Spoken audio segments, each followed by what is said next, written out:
Everyone, welcome back to my YouTube channel unique classes. तो आज हम करने वाले हैं ह्यूमैनिटीज़ एंड एएफपीएस के लिए जनरल नॉलेज के कुछ क्वेश्चंस जो कि मैं सभी के लिए डाल रही हूँ। ठीक है, आज का फर्स्ट क्वेश्चंस एंड आप सभी एक छोटा सा काम करना है, जल्दी से लाइक जो है वो कर दें सभी बच्चे। जो बच्चा नया जुड़ता जा रहा है वो जल्दी जल्दी लाइक करो भाई, लाइक बहुत कम आते हैं। ऐसा क्यों? एक तो मैं आप सभी के लिए टाइम निकाल के जो वीडियो है वो लेके आती हूँ और ऊपर से आप एक छोटी सी लाइक भी नहीं दे सकते। तो जल्दी से थम्स अप का बटन प्रेस करके मुझे बताओ कि कौन कौन बच्चा मेरी क्लास को अटेंटिव होकर देख रहा है। ठीक है, और दूसरा काम आपको एक ये करना है कि जो भी बच्चा अभी ये क्वेश्चंस देखता जाएगा वो इनके आंसर्स जो है वो कमेंट बॉक्स में कमेंट करेगा, जिसको आंसर्स आते होंगे।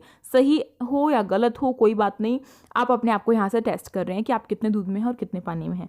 तो फर्स्ट आपका जो क्वेश्चन है वो है हु सेड दीज वर्ड्स, कि किसने ये जो वर्ड्स है वो कहे हैं। There is enough for everybody's need and not for anybody's greed, यानी कि यहाँ पर जो है बहुत सारे जो संसाधन हैं वो है, यानी कि पर्याप्त संसाधन है लोगों की ज़रूरतों को पूरा करने के लिए, लेकिन यहाँ पर किसी के लालच को पूरा करने के लिए संसाधन नहीं है। मतलब कि यहाँ पे कहा गया है यहाँ प्रत्येक व्यक्ति की आवश्यकता के लिए पर्याप्त संसाधन है और लालच के लिए नहीं। तो ये जो शब्द हैं ये किसने कहे हैं, हमें यही बताने हैं। ठीक है, हु सेड दीज वर्ड्स, ये आपको बताना है। जल्दी से बता दो भाई। ऑप्शन है आपके पास, फर्स्ट ऑप्शन है आपका जवाहरलाल नेहरू, सेकंड है महात्मा गांधी, थर्ड है आपका लाल बहादुर शास्त्री एंड फोर्थ है आपका इंदिरा गांधी। जल्दी जल्दी मुझे कमेंट बॉक्स में आंसर करो। तो इसका करेक्ट आंसर क्या होगा? इसका करेक्ट आंसर होगा option number B, Mahatma Gandhi. जिन्होंने भी महात्मा गांधी को टिक किया है भाई बहुत बढ़िया, महात्मा गांधी है इसका करेक्ट आंसर। महात्मा गांधी जो है उन्होंने बात कही थी कि यहाँ पर हमारी जो पृथ्वी है वहाँ पर लोगों की आवश्यकताओं को, उनकी ज़रूरतों को पूरा करने के लिए पर्याप्त रूप से संसाधन है। यानी कि अगर हम अपनी ज़रूरतों के हिसाब से जो सोर्सेज है, रिसोर्सेज है, उनका इस्तेमाल करें, जैसे कि वाटर है आपका एंड आपका पेट्रोल है, ठीक है, जितने भी फ्यूल्स वगैरह होते हैं वो जो है आपके, जो कि नेचुरली हमें नेचर से प्रोवाइडेड हैं, अगर हम उसका अच्छे से यूज़ करें तो वो हमारे लिए काफ़ी है। लेकिन ये लोगों के लालच के लिए काफ़ी नहीं है, यानी कि ये लोगों की जो ज़रूरतें हैं उसे पूरा करेगा लेकिन उनके लालच को नहीं करेगा। आप सभी ने सुना होगा कि जो व्यक्ति है, जो मनुष्य है वो क्या है, वो है लालची, है ना। ग्रीडी है वो, वाई? बिकॉज उसे जितना मिलता जाता है वो उसके पीछे और पागल होता है और उसे आकांक्षा है उसके मन में इच्छाएं रहती है कि हम उससे भी ज़्यादा लें। ठीक है, ऐसा होता है। ठीक, तो इसीलिए यहाँ पे महात्मा गांधी ने शब्द जो थे ये लोगों को मोटिवेट करने के लिए कहे थे। तो ये आपका करेक्ट आंसर है, Mahatma Gandhi, option number B. Next question है आपका, क्वेश्चन क्या बोल रहा है, which soil is important soil of India, जो कौन सी सॉइल है, यानी कि कौन सी मृदा भारत में महत्वपूर्ण है। मृदा यानी कि मिट्टी, सोइल का अर्थ होता है मिट्टी। तो जल्दी से कमेंट बॉक्स में बताओ कि कौन सी सोइल जो भारत है उसमें क्या है, उसमें बहुत ही महत्वपूर्ण है। पहला ऑप्शन है काली मृदा, सेकंड है जलोढ़ मृदा, थर्ड है आपका लैटराइट मृदा एंड फोर्थ है आपका लाल मृदा। जल्दी जल्दी आंसर्स कमेंट बॉक्स में आने चाहिए। तो आपका करेक्ट आंसर होगा ऑप्शन नंबर बी, जलोढ़ मृदा। ऑप्शन नंबर बी आपका करेक्ट आंसर होने वाला है। ओके, जलोढ़ मृदा जो है वो भारत में बहुत ही ज़्यादा इंपॉर्टेंट है, बहुत इंपॉर्टेंट सॉइल जो है इसे माना जाता है। इसको इंग्लिश में बोला जाता है एलुवियल सोल। ठीक है, एलुवियल सोल इसको बोला जाता है। करेक्ट। उसके बाद नेक्स्ट है आपका question number 3, where were earth summit 1992 organised, यानी कि जो 1992 में पृथ्वी सम्मेलन हुआ था वो कहाँ पर हुआ था, आपको ये बताना है। ये क्वेश्चन तो आई गेस आप सभी के लिए फेमिलियर है, यानी कि आप सभी ने इस क्वेश्चन को, मतलब कि इस बारे में आपने पढ़ा हुआ है कि जो हमारा पृथ्वी सम्मेलन था 1992 में वो कहाँ हुआ था। सबको पता होना चाहिए, ये हुआ था ब्राज़ील में। ब्राज़ील के जो आपका रियो डी जेनेरियो एक जगह है ब्राज़ील में, वहाँ पे हुआ था। ठीक है, इसीलिए इसका नाम रियो सम्मेलन भी रखा गया था। ओके, एंड इसके चलते क्या बात की गई थी, जब हमारी जो ओजोन लेयर है उसमें जब होल हो गया था तो इसी के मद्देनजर रखते हुए इस सम्मेलन को किया गया था। ठीक है, क्यों किया गया था? ताकि जितने भी कंट्रीज है उनमें ये बात रखी जा सके कि पॉल्यूशन की वजह से ओजोन लेयर में छेद हो रहा है, होल हो रहा है, और उसके जो पोल्यूशन है उसे कौन कर रहे हैं, हम ह्यूमन बींग्स कर रहे हैं, तो उसे रोकना चाहिए। दैट्स वाई आप सभी ने देखा होगा कि स्कूल्स में भी आपको इनकरेज किया जाता है कि जो पोल्यूशन है उसे ना करें। ठीक है, पोल्यूशन नहीं फैलाना चाहिए, और से नो टू प्लास्टिक, ऐसे आपने स्लोगन्स भी पढ़े हुए होंगे। तो वो इसी के बाद से स्टार्ट हुए थे, जब से हमारी जो ओजोन लेयर है उसमें होल हो गया था। ठीक, उसके बाद नेक्स्ट क्वेश्चन है question number 4, which state has the largest area under permanent forest, यानी कि भारत के किस राज्य में स्थायी वनों का क्षेत्रफल सबसे अधिक है, यानी कि सबसे जो ज़्यादा लार्जेस्ट एरिया है परमानेंट फॉरेस्ट के लिए, यानी कि स्थायी वनों के लिए, वो भारत में कहाँ पर है। ठीक है, जल्दी से बता दो कमेंट बॉक्स में कहाँ पर है। तो फर्स्ट ऑप्शन है आपका उत्तर प्रदेश, सेकंड है पंजाब, थर्ड है मध्य प्रदेश एंड फोर्थ है राजस्थान। जल्दी से कमेंट बॉक्स में कमेंट करके बताओ कि इसका करेक्ट आंसर क्या होगा। इसका करेक्ट आंसर होने वाला है ऑप्शन नंबर सी, मध्य प्रदेश। मध्य प्रदेश जो है वहाँ पर भारत में मध्य प्रदेश आप सभी ने देखा हुआ होगा मध्य प्रदेश को मैप में, नहीं देखा है तो इस वीडियो को देखने के बाद आपको मैप में मध्य प्रदेश को देखना है। ठीक, बेसिकली मध्य प्रदेश जो हमारा इंडिया है, ऐसे करके मैप है, मैं रफली सा ड्रॉ कर रही हूँ, ऐसे करके हमारा मैप है इंडिया का। तो इस साइड से आपका मध्य प्रदेश आपको दिखता है। ठीक है, और ये जो मध्य प्रदेश है ये क्या है, ये काफ़ी ज़्यादा इसका जो परमानेंट जो फॉरेस्ट है सबसे ज़्यादा वहाँ पे एरिया है मध्य प्रदेश में। ओके, जो क्षेत्रफल है इंडिया में परमानेंट फॉरेस्ट का वो सबसे ज़्यादा कहाँ पर है, मध्य प्रदेश में, एमपी में। नेक्स्ट क्वेश्चन है question number 5, when was project tiger launch in India. जो प्रोजेक्ट टाइगर था, प्रोजेक्ट टाइगर यानी कि जिसमें कि जो टाइगर्स थे उनको बचाने के लिए प्रोजेक्ट स्टार्ट किया गया था, तो वो कब किया गया था, उसको लॉन्च कब किया गया था। फर्स्ट आपका ऑप्शन है इन 1973, सेकंड है इन 1972, थर्ड है इन 1983 एंड फोर्थ है इन 1974। ओके, सो करेक्ट आंसर आपका क्या होगा, ऑप्शन नंबर ए होगा इन 1973। बल्कि यहाँ पे ओनली ईयर दिया हुआ है, हो सकता है कि क्वेश्चन में आपसे डेट भी पूछ ली जाए, तो मैं आपको बता दूं कि इसकी डेट है 1 अप्रैल 1973। ओके, यहाँ से याद रख लें कि इस तारीख को जो इंडिया है उसमें प्रोजेक्ट टाइगर लॉन्च्ड किया गया था। ओके, हिंदी में देखें, हिंदी में लिखा हुआ है भारत में बाघ बचाओ परियोजना कब स्टार्ट की गई थी। ये हुई थी 1 अप्रैल 1973 में। एंड इसी के बाद से जो टाइगर्स हैं, आप सभी को पता होगा कि टाइगर जो है वो इंडिया का नेशनल एनिमल है ना, नेशनल एनिमल है टाइगर। तो इस वजह से वो नेशनल एनिमल के रूप में क्यों माना गया, क्योंकि जो टाइगर्स है उनकी जो संख्या थी वो हमारे कंट्री में बहुत कम हो रही थी और उनका जो शिकार है इस वजह से उनको बंद किया गया। और फिर जो टाइगर्स हैं उनको बचाने के लिए ये जो प्रोजेक्ट है वो स्टार्ट किया गया इन 1973। ठीक है, 1 अप्रैल 1973 को स्टार्ट किया गया था। नेक्स्ट आपका क्वेश्चन है question number 6, What % of our land area should be under forest according to National Forest Policy 1992। यानी कि इन्होंने बोला है कि राष्ट्रीय वन नीति जो है, नेशनल फॉरेस्ट पॉलिसी जो है, उसमें 1992 के अनुसार वनों के अंतर्गत कितने प्रतिशत भूमि होनी चाहिए थी। ठीक है, कितने प्रतिशत भूमि होनी चाहिए ये इन्होंने हमसे पूछा है। तो फर्स्ट ऑप्शन है 22%, सेकंड है 50%, थर्ड है 20% एंड फोर्थ है 33%। करेक्ट आंसर क्या होगा, करेक्ट आंसर होगा ऑप्शन नंबर डी 33%। ठीक है, 33%। उसके बाद नेक्स्ट क्वेश्चन है, नेक्स्ट क्वेश्चन क्या है आपका, क्वेश्चन नंबर 7 है, where was the first biosphere reserve of India developed.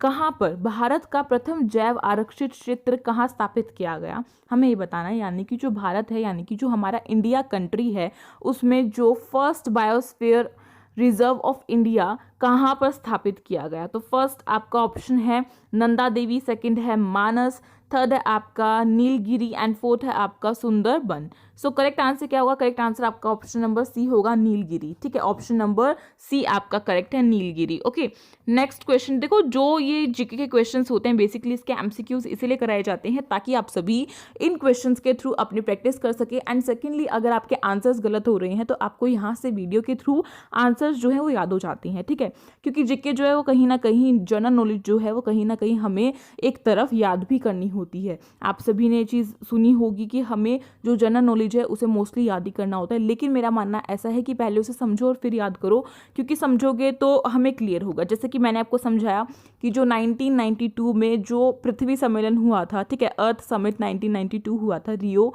पृथ्वी सम्मेलन के नाम से उसे जाना जाता है, तो उसके पीछे का जो रीज़न है हमने उसे जान लिया। आई एम श्योर कि अब इस वीडियो के बाद आप इन क्वेश्चंस को तो बिल्कुल नहीं भूलने वाले हो। ओके, नेक्स्ट आपका क्वेश्चन नंबर 8 है, Kaziranga national park is famous for. जो काजीरंगा नेशनल पार्क है वो किस चीज़ के लिए फेमस है? जल्दी से मुझे बताओ किस चीज़ के लिए फेमस है वो, कमेंट बॉक्स में आंसर करो। जल्दी जल्दी कमेंट बॉक्स में आंसर आने चाहिए सभी बच्चों के। सो इसका करेक्ट आंसर होगा option number D, one horn rhinoceros. जो आपके एक सींग वाले गैंडे होते हैं उनके लिए ये काजीरंगा नेशनल पार्क जो है वो बहुत ज़्यादा फेमस है, क्योंकि क्वेश्चन पूछा गया था काजीरंगा राष्ट्रीय उद्यान किस लिए प्रसिद्ध है। ठीक है, नेक्स्ट क्वेश्चन है, who was the leader of Chipko movement. जैसा कि मैंने आपको कहा कि आपका जो ह्यूमैनिटीज़ है उसमें इस बार क्या आ रहा है, उसमें इन्वायरमेंटल मूवमेंट्स आ रहे हैं एंड आपके नेशनल मूवमेंट्स आ रहे हैं। इन्वायरमेंटल मूवमेंट्स मैंने जो मेंबर्स हैं उनके लिए अच्छे से करा दिए हैं, प्लस में MCQs भी करा दिए हैं, तो मेंबर्स वाले बच्चे जो है उनका आंसर बिल्कुल भी गलत नहीं होना चाहिए। ठीक है, तो जल्दी से कमेंट करके बताओ कि जो चिपको आंदोलन था, चिपको मूवमेंट था, वो किस नेता ने किया था। ठीक है, किस नेता ने उसे लीड किया था, यानी कि कौन उसका लीडर था, जल्दी से बता दो। फर्स्ट ऑप्शन आप सभी के सामने है सुंदरलाल बहुगुणा, सेकंड है जयप्रकाश नारायण, थर्ड है आपका हेमवती नंदन बहुगुंडा एंड फोर्थ है आप बहुगुणा एंड फोर्थ है आपका Chandi Prasad Bhatt. So correct answer क्या होगा? करेक्ट आंसर आपका होगा ऑप्शन नंबर ए, सुंदरलाल बहुना। ठीक है, Sundarlal Bahuguna. So option number A आपका करेक्ट है। नेक्स्ट क्वेश्चन है, मैच करना है हमें, कॉलम्स दिए हुए हैं। ठीक है, ये यहाँ पे टाइगर प्रोजेक्ट है और यहाँ पे स्टेट्स हैं। ठीक, तो ये भी आपको आना चाहिए अच्छे से। अच्छा ये बताओ, जिम कॉर्बेट नेशनल पार्क जो है वो कहाँ पर है? आपकी मैचिंग में पूछा हुआ है और मैं भी आपसे पूछ रही हूँ कि वो इंडिया में कहाँ पर है, यानी कि कौन से स्टेट में है, मुझे जल्दी से कमेंट करके बता दो।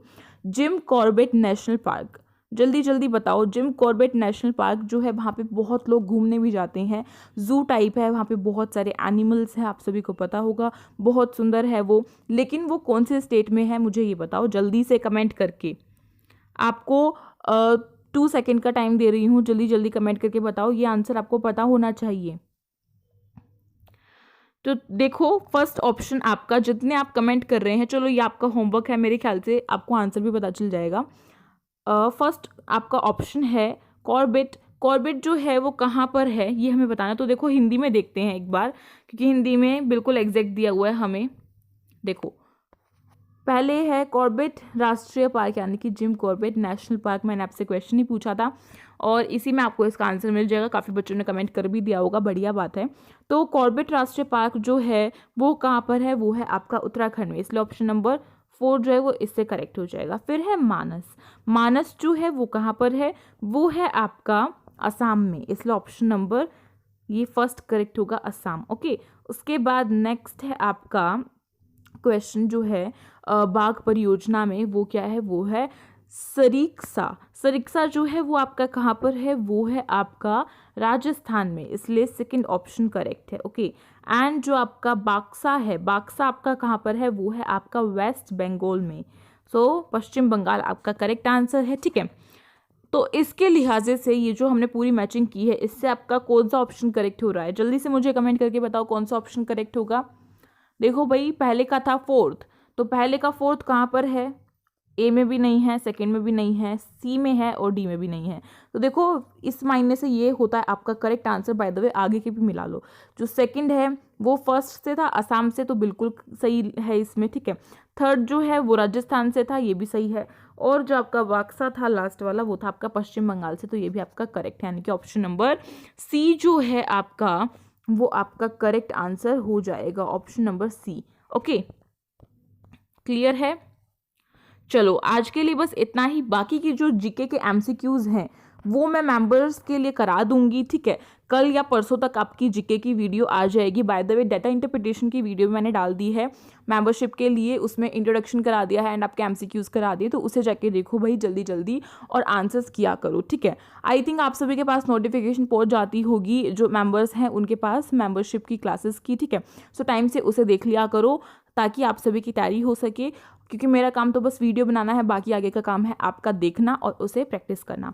चलिए आज के लिए इतना ही। आई होप वीडियो काफ़ी ज़्यादा अच्छी लगी होगी, तो इसे लाइक करना, अपने फ्रेंड्स में शेयर करना, न्यू हो तो जल्दी से सब्सक्राइब कर सकते हो चैनल को एंड ज्वाइन कर सकते हो हमारी मेंबरशिप को, जिससे कि आपको बहुत सारे फ़ायदे होंगे, जैसे कि आपके कमेंट्स का सबसे जल्दी रिप्लाई किया जाएगा और आपको सभी जो कोर्सेज हैं, चाहे वो AFPS हो, STEM हो, high and 21st century skill हो, ह्यूमैनिटीज़ हो या फिर PVA हो, उन सभी की तैयारी कराई जाती है। 5 सब्जेक्ट कवर कराए जाते हैं आपके।